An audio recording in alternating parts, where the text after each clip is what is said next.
Los Angeles Clippers versus Denver Nuggets game preview and injury report. Si Ben Simmons ang susi ng Clippers para pigilan si Jokic. Ang Denver Nuggets, ika-4 na seed sa Western Conference, ay makakaharap ang ika-5 seed na LA Clippers sa unang round ngayong NBA Playoffs. Huling naglaban ang dalawang team sa postseason noong pandemya sa Walt Disney World Bubble, kung saan bumangon ang Denver mula sa 3 sa isa na kalamangan ng Clippers upang manalo sa 7 larong serye sa ikalawang round. Anuman ang ibang mga issue tulad ng halimbawa ang pagtanggal sa kanilang head coach at general manager isang linggo bago ang playoffs, mayroon pa rin silang pinakamahusay na manlalaro sa mundo. Katatapos lang ni Nikola Jokic ng marahil ang pinakakamangha-manghang individual na season sa kasaysayan, kung saan sumali siya kina Russell Westbrook at Oscar Robertson bilang ikatlong player na nag-average ng triple-double sa isang season. Pinamumunuan niya ang isang Nuggets team na nagtapos bilang ika-4 sa offensive efficiency at nanalo ng 3 sunod na laro matapos hawakan ni lead assistant David Adelman ang pamumuno mula sa tinanggal na si Michael Malone upang makuha ang home court advantage sa round 1. Isang mahalagang bagay para sa team na may 14 sa 4 na record sa Ball Arena sa nakaraang 2 postseason.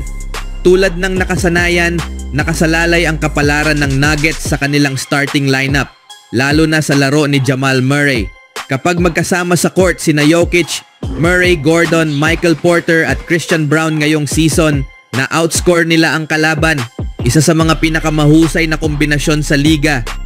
Ngunit may mga kahinaan din, hindi matatag na bench, pabago-bagong shooting ni Peyton Watson, late game decisions ni Westbrook, at hindi maaasahang backup center at isang depensa na ika-21 sa rankings.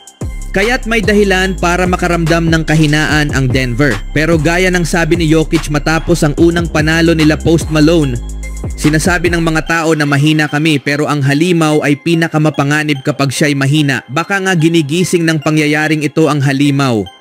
Samantala, nawalan ng Paul George ang Clippers, halos wala si Kawhi Leonard sa unang bahagi ng season, pero nanalo pa rin ng 50 laro at nagtapos sa top 8 sa net rating.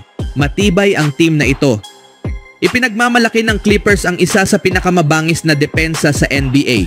Pangatlo sa puntos na pinapayagan kada possession, una sa defensive rebounding rate, ika-8 sa opponent turnover rate, at top 10 sa pagpigil ng shots sa rim at corner 3. Ito'y pinangungunahan ng mga mahahabang defender na si Ivica Zubac. Sa halos buong season, kinakarga sila ng offense na sapat lang sa likod ni na James Harden at Norman Powell, at nang bumalik sa full form si Leonard, lalong naging delikado ang Clippers.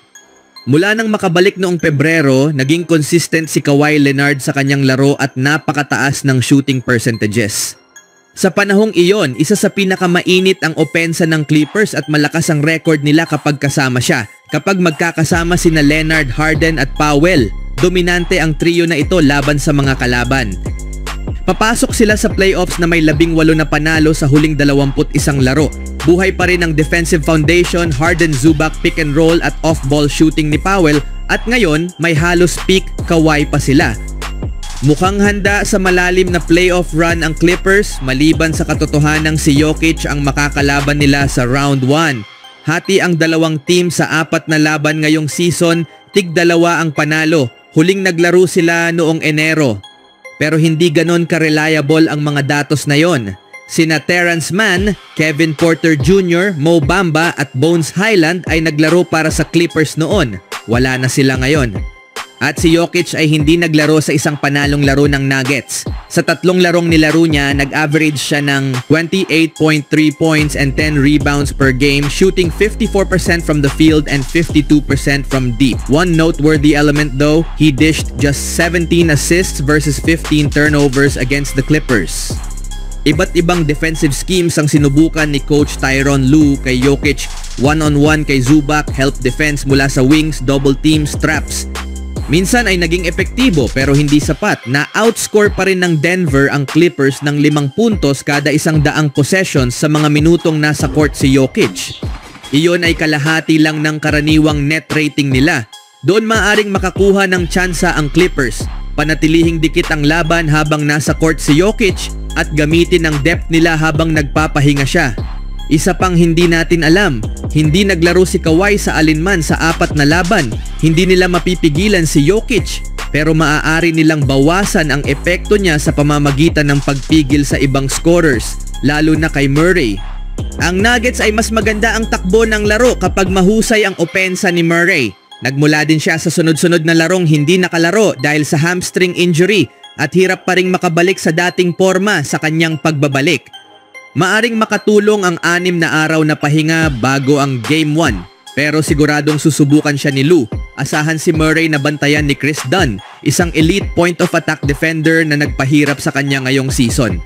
May iba pang mahahaba at pisikal na defender ang Clippers, Derrick Jones Jr., Amir Coffey, Ben Simmons at posibleng si Nicolas Batum. Sa depensa, babantayan ni Murray si Powell. Asahan mong susubukan ng Clippers ang hamstring ni Murray. Ipapaikot siya sa mga off-ball screens o pipilitin siyang dumepensa sa pick and roll. Kapag napunta siya kay Harden, baka gamitin pa si Kawhi bilang screener para ma-switch si Murray at iposte siya. At kahit si Dunn ang pinaka-safe na bantayan, ginagamit na rin siya ni Lou bilang pick and roll rollman, kaya baka wala na talagang ligtas na spot para kay Murray. Dahil napakahalaga ng koneksyon ni Jokic at Murray sa offense ng Denver, siguradong bibigyan siya ni Lou ng maraming problema. Ang performance niya ang posibleng magtakda ng kapalaran ng Nuggets. Yung core lineup ng Denver, Jokic, Murray, Gordon, Porter, Brown, ay ang pinaka-epektibo nila sa ika-4 na quarter, outscoring opponents ng 39 na puntos sa 74 na minuto. Kung kailangan ni Adelman ng isa pang ball handler, interesante kung sino ang pipiliin niya. Noong isang gabi kontra Sacramento, si Jalen Pickett ang ginamit niya sa crunch time. Pero laban sa Memphis, si Westbrook ang ginamit buong ika-4 na quarter. May maraming option si Coach Lou depende sa sitwasyon, mula sa depensa hanggang shooting at playmaking.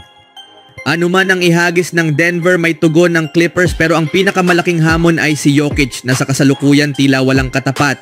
Posibleng manalo ang Clippers pero bahagyang pabor pa rin sa Denver dahil kay Jokic at sa kanilang home court advantage. Speaking of Nikola Jokic, siya ay isang bangungot sa matchup. Ang superstar ng Denver ay isa sa mga pinaka-espesyal at kakaibang player sa kasaysayan ng NBA. Legendary ang kanyang passing, isa siyang scorer sa 3 level, nakikita niya ang mga galaw sa court bago pa ito mangyari. Iyan ang kailangang harapin ng Los Angeles Clippers sa unang round ng NBA playoffs, kaya't kailangan nilang mag-focus sa paghahanda para kahit papaano ay mapabagal si Jokic. At maniwala ka man o hindi, dito papasok si Ben Simmons. Ayon kay Law Murray ng The Athletic, si Ben Simmons ang gumanap bilang Jokic sa Clippers scout team ngayong linggo sa kanilang mga ensayo. Sa ilang paraan, may katuturan ito. Si Simmons ay pumasok sa liga mula sa LSU bilang 6'10" forward. Kilala siya sa kanyang mahusay na passing ability mula pa noon. Ang naging problema ni Simmons ay sa scoring, kung saan nagsimula siyang umiwas sa mga madaling shots para lang maipasa ang bola. Pero sa practice setting, si Simmons bilang si Jokic ay may saysay. Isa rin siyang malaki at matipunong player na kayang pumasa mula sa post o dribble, katulad ng estilo ni The Joker. Oo, hindi ito perpektong match, pero marahil ito na ang pinakamahusay na opsyon ng kahit anong playoff team para gayahin si Jokic sa ensayo, kahit man lang sa basic level. Ano ang masasabi niyo mga kaibigan?